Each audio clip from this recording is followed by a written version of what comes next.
Everyone, কেমন আছো সবাই? দেখো আজ এক ঝুড়ি বেগুন তুলেছি। এখানে দু রকমের বেগুন আছে, এগুলোকে আমরা শয়লা বেগুন বলে থাকি। তো তোমরা কি নামে চেনো অবশ্যই জানিও। আর এই বেগুনগুলোকে কি বলে আমি তো জানিই না। তো এই বেগুন দিয়ে আজ তোমাদের দারুণ টেস্টি একটা রেসিপি করে দেখাবো। তো তোমরা অবশ্যই বুঝতেই পেরেছো যে এতগুলো বেগুন নিয়ে আমি কি করছি, আর তাছাড়া টাইটেলটাও তোমরা দেখে নিয়েছো। আজ আমি বানাবো দারুণ টেস্টি বেগুনি। তো চলো রেসিপিটা শুরু করা যাক। আশা করি তোমাদের খুবই ভালো লাগবে, আর যদি ভালো লাগে অবশ্যই একটা লাইক শেয়ার করে দিও। তো চলো আর বেশি কথা বলছি না। রান্নার এখানে প্রচুর রোদ চলে এসছে আর প্রচন্ড গরম লাগছে, আর আমি আসার সাথে সাথেই ঘেমে যাচ্ছি। এখনো কিন্তু সেরকম গরম পড়েনি, কিন্তু এখানটা একটু গরমটা বেশি আর টিনের উপরে রোদ পড়ে। তো চলো পাতলা পাতলা করে বেগুনগুলোকে চলো এই বেগুনটি প্রথমে কেটে নিচ্ছি।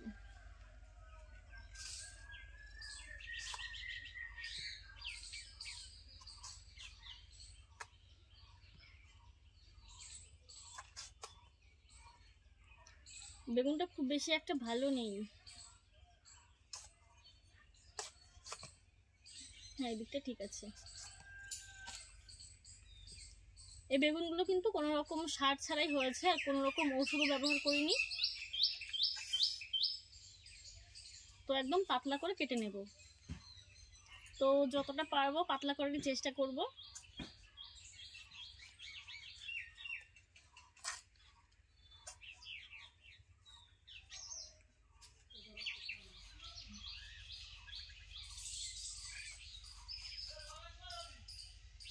দেখো এরকম পাতলা করেছি।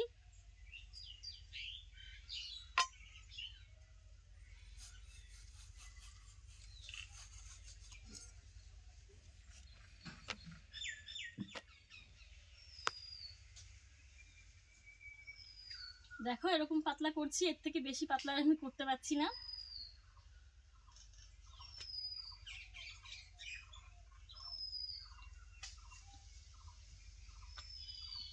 একটা বেগুনেই অনেকটা হবে, অনেকটা বলতে অনেকগুলো।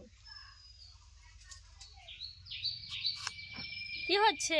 হ্যাঁ, কি হচ্ছে তোমার? কি হয়েছে? কিছু বলবে তুমি? ক্যামেরার সামনে কিছু বলো, ধরো বলো, বলো, এদিকে আসো, ক্যামেরার সামনে কিছু বলো।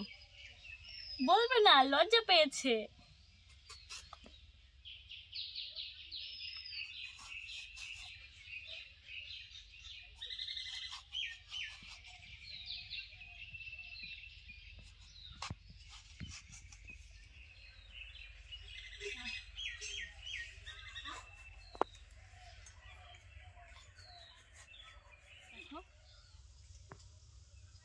এনেছিলাম তো এক ঝুড়ি বেগুন, তো এখানে আমি মাত্র দুটো বেগুন কেটেছি, আর অনেক পিস হয়েছে। এইগুলোতে অনেকগুলো বেগুনই হবে, আর এই বাদবাকি বেগুনগুলো এখন রেখে দেবো। এগুলো দিয়ে মা অন্য কোনো রেসিপি করবে।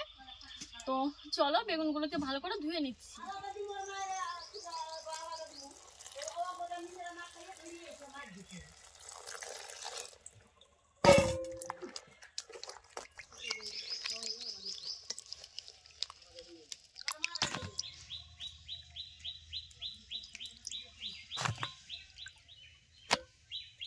দেখো বেগুনগুলো ধুয়ে নিয়েছি, আর এখানে বেগুনি তৈরি করার জন্য নিয়েছি বেসন, আর নিয়েছি এখানে আদা রসুন থেতো করে নিয়েছি, লবণ নিয়েছি, হলুদ গুঁড়ো, কালো জিরে রয়েছে, জিরে, ধনিয়া, শুকনো লঙ্কা গুঁড়ো, খাবার সোডা, আর নিয়েছি সরিষার তেল। তোমরা চাইলে সাদা তেলেও করতে পারো।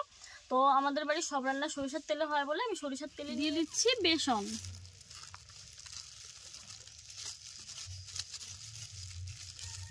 দিয়ে দিচ্ছি খাবার সোডা,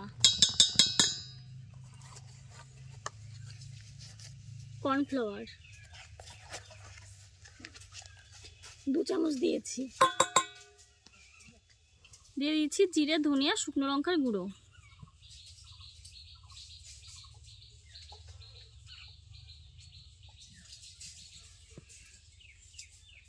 দিয়ে দিচ্ছি কালো জিরে।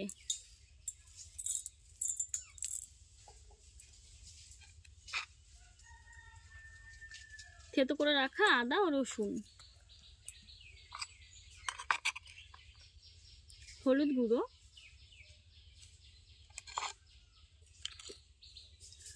পরিমাণ মতো লবণ,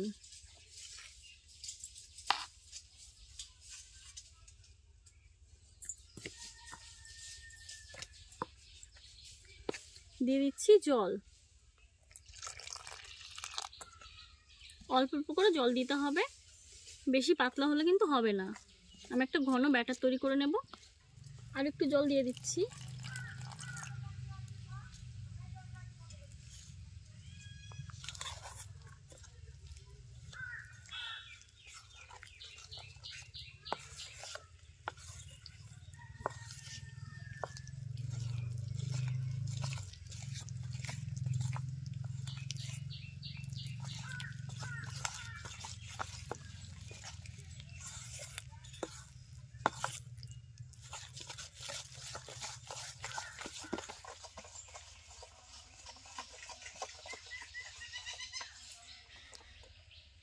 একটু বেশি ঘন হয়ে গেছে,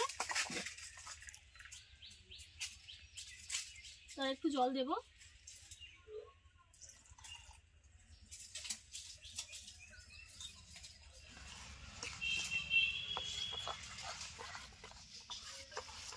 বেগুনের ব্যাটারটা পুরো তৈরি হয়ে গেছে। ঘনত্বটা কিন্তু আমি ঠিক এরকমই রেখেছি। চপ ভাজার জন্য পুরোপুরি রেডি হয়ে বসে গেছি উনুন পাড়ায়। এদিকে দেখো উনুনটা ধরিয়ে কড়াই বসিয়ে দিয়েছি, কড়াই গরম হয়ে গেছে। তো কড়াইতে দিয়ে দিচ্ছি আমি এখন সরিষার তেল। তেল গরম করে নেব। তেল গরম হচ্ছে, এই এক ফালি বেগুন নিয়েছি, ব্যাটারে ভালো করে ডুবিয়ে নেব।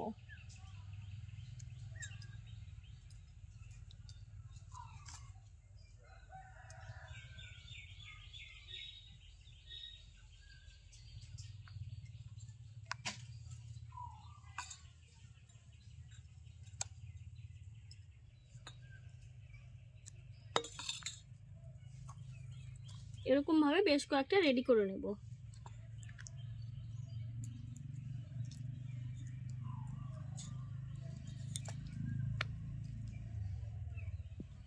দেখো তেল গরম হয়ে গেছে, এবার বেগুনিগুলো ছেড়ে দিচ্ছি। তো প্রথমে একটা দিয়ে একটু দেখে নিলাম।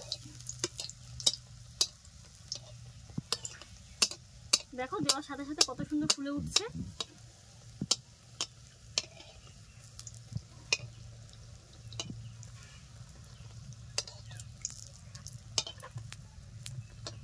পুরো রেসিপিটা ফলো করলে তোমরাও কিন্তু আমার মতো এরকম পারফেক্ট বেগুনি তৈরি করে নিতে পারবে। একদম পারফেক্ট ভাবে বেগুনি তৈরি হয়ে গেছে। তো আমি তেল ঝরিয়ে তুলে নেব। তো এরকম ভাবে সবগুলো ভেজে নিচ্ছি।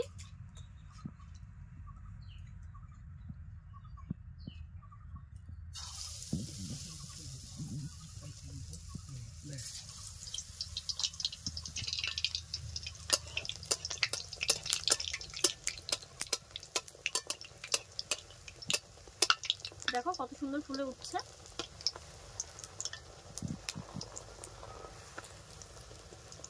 একদম মিডিয়াম আছে, আস্তে আস্তে বেগুনগুলো ভেজে নিচ্ছি।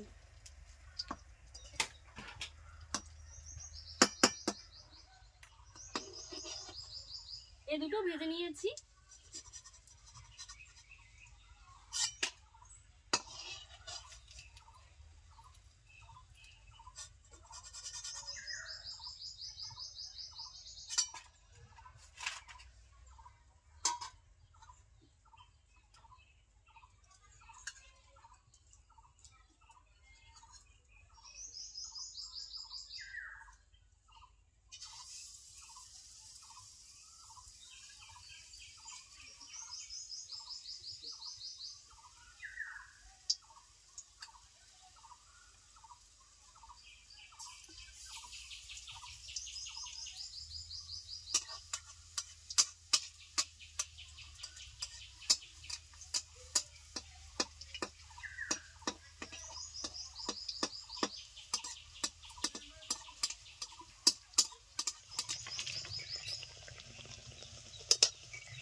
বেগুনিগুলো কিন্তু দারুণ সুন্দর হয়েছে দেখো।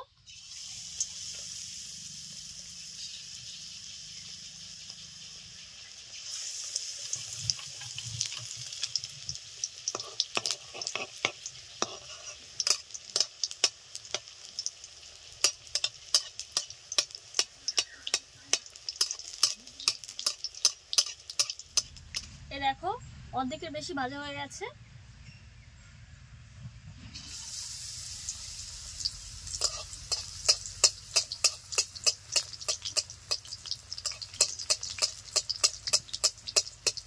তেল কমে গেছে, তাই একটা করে দিচ্ছি। এক ঝুড়ি বেগুনি ভেজে নিয়েছি। তো তোমরা যদি পুরো রেসিপিটা দেখো ঠিক আমার মতো এরকম একদম মুচমুচে বেগুনি তৈরি করে নিতে পারবে। তো চলো একটা ভেঙে দেখাচ্ছি তোমাদেরকে।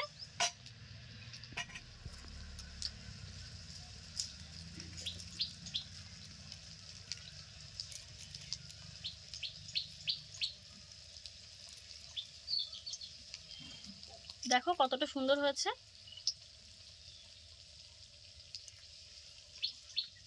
তো চলো খেয়ে দেখাই কেমন হয়েছে কাকা। খুব ভালো হয়েছে।